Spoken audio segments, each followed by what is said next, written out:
I'm the owner of Premium Finance Brokerage. PFB is the largest privately held aggregator of insurance premium financing in the country. When I first got started back in 2005, shortly after I got my feet underneath of me, I had a massive fraud.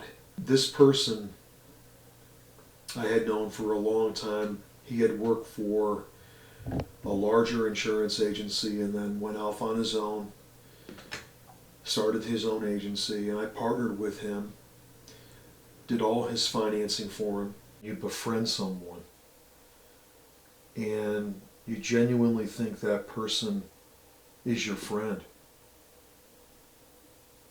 It really has an impact on how you do business with people when someone like that jeopardizes your trust.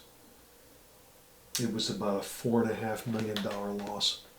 And I'll never forget this as long as I live. When we caught him, I happened to go to his office, and he'd sit in this big conference room with a desk about 3 times the size of this desk, and on that desk he'd have all these files.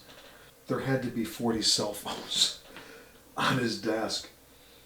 So when the bank would call to do an inspection, which was very routine, where they would call the insurance company, they'd verify the policies were in place, they'd verify the coverage types, premiums, all that good stuff. He was acting as a representative of the carrier when he really wasn't. It was early morning, probably around 7 o'clock. I happened to be in a town where there was a trade show, and I got a call from this gentleman, and he's like, "Look, man, I'm desperate." So he gives me the name and he says, "Call that person right away." So I get the name, I get the phone number, I give it back to the processor. She tries to reach that person, she can't. She gets a voicemail. She said, "I called that number you gave me, but the person's voice sounds like the agent's voice." And I'm like, "Nah, that just can't be." So I called.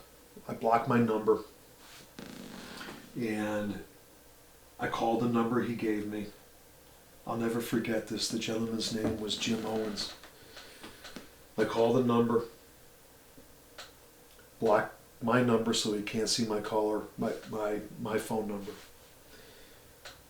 And he picks up the call, and it's him. And I hung up right away, and I'll never forget the feeling I had where it's almost like you can't breathe. It's almost like you just can't believe that this is your friend on the other end